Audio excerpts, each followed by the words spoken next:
Jadi sekali lagi, semua ini ada faktor pemicunya. Dan faktor pemicunya itu adalah adanya satu orang yang terbebani.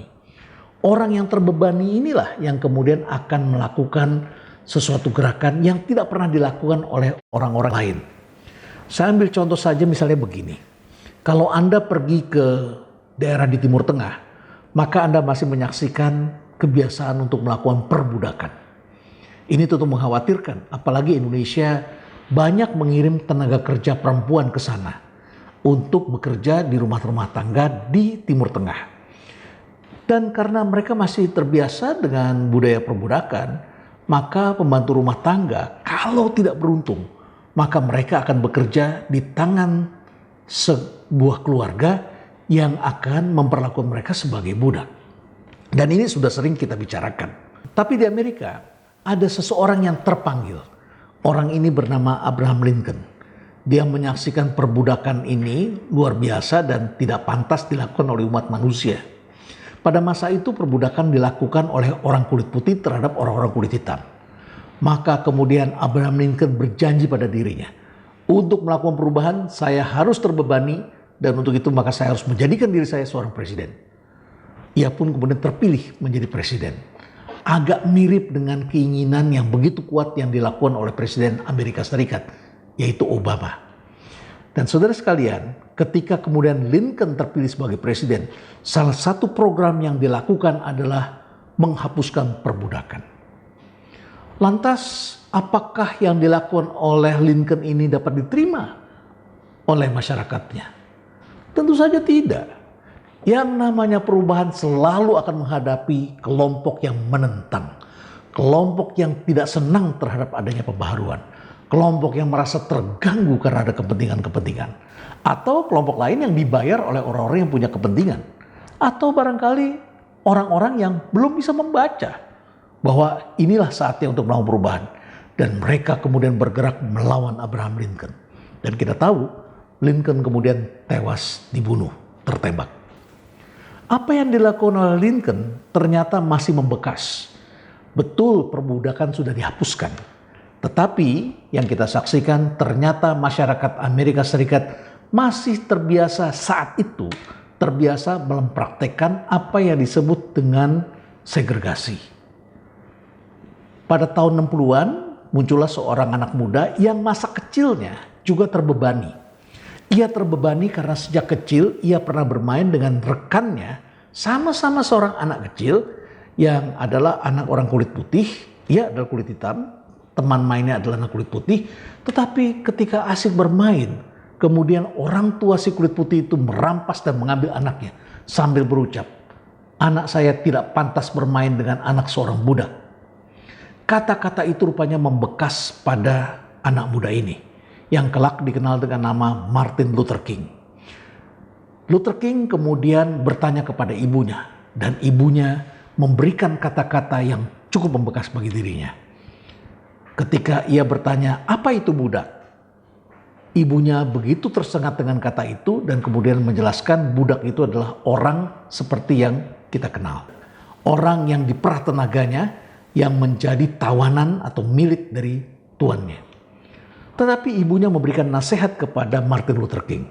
"Martin, kita tidak akan pernah diperlakukan sebagai budak kecuali kita sendiri menghendaki perbudakan itu terjadi.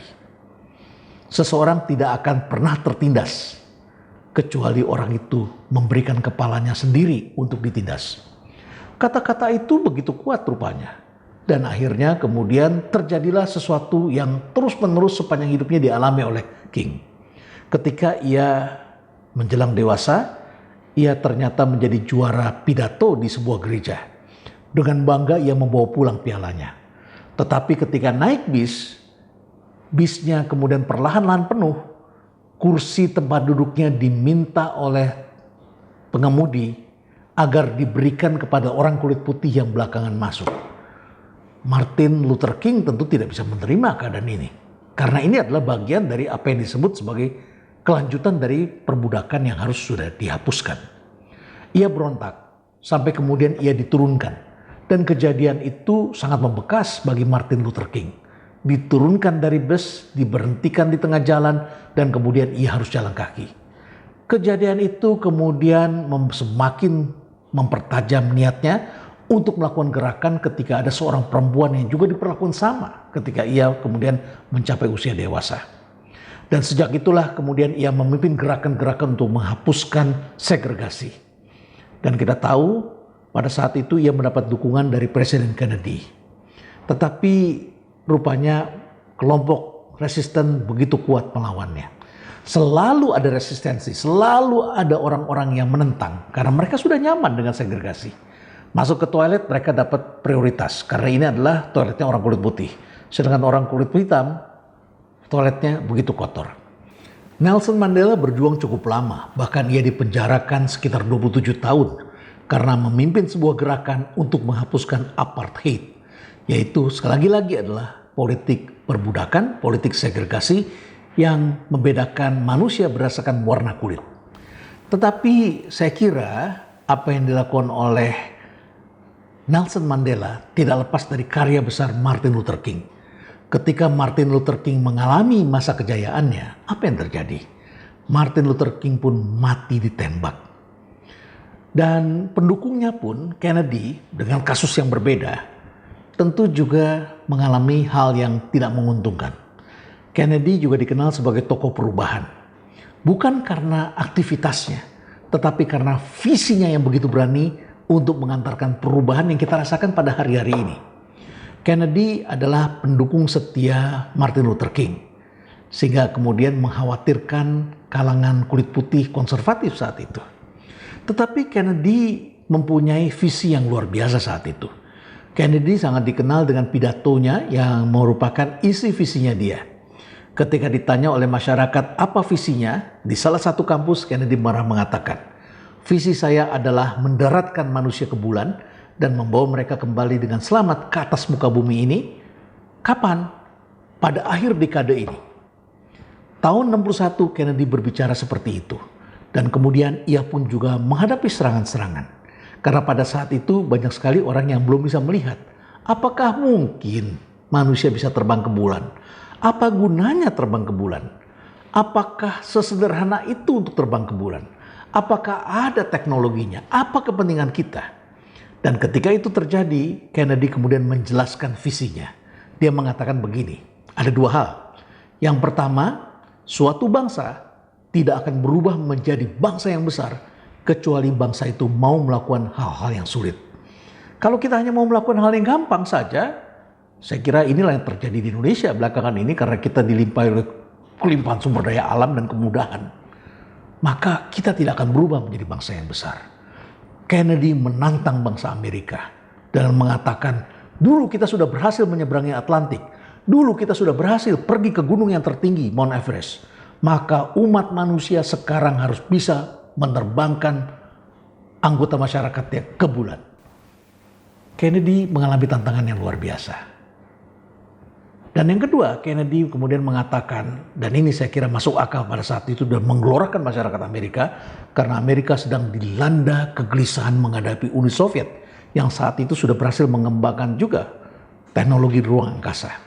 Dia mengatakan begini, kita harus menerbangkan manusia ke bulan karena kita tidak ingin negeri kita dilihat oleh Rusia, oleh Uni Soviet dari bokong mereka. Nah, apa yang disampaikan oleh Kennedy ini tentu kita ketahui belum menjadi kenyataan ketika kemudian tahun 1963 ia pun juga mati tertembak. Tapi visi Kennedy terus berkembang, terus hidup, secara konsisten terus didalami, menginspirasi banyak ilmuwan di NASA dan juga di berbagai space center di Amerika, dan kemudian akhirnya pada tahun 1969 mendaratlah manusia pertama ke bulan yang tokohnya belum lama ini meninggal dunia, Neil Armstrong. Dan kita ketahui sejak saat itu Amerika Serikat kemudian menjadi pelopor, menjadi perintis, menjadi penguasa dalam teknologi kedirgantaraan. Sehingga kita saksikan Amerika begitu mudah berperang saat ini. Kemanapun mereka perang, mereka menggunakan teknologi ruang angkasa. Mereka menggunakan teknologi dari atas untuk menghancurkan lawan-lawannya. Ini adalah kemajuan yang begitu pesat karena mereka mau dan berani melakukan hal yang sulit. Sementara kaum resisten tetap saja akan menjalankan perannya. Dulu, sekarang, maupun di masa depan, setiap tokoh perubahan akan menghadapi gerakan-gerakan resistensi. Mereka ini biasanya adalah terdiri dari orang-orang yang merasakan kenikmatan di masa lalu, cara-cara lama, atau mereka memang dibayar untuk melakukan itu untuk menghambat terjadinya perubahan karena adanya kelompok yang memiliki interest, kelompok yang merasa terganggu dengan adanya perubahan. Di Rumah Perubahan, saya mempunyai sebuah kata mutiara. Bunyinya begini: perubahan belum tentu menjadikan segala sesuatu lebih baik.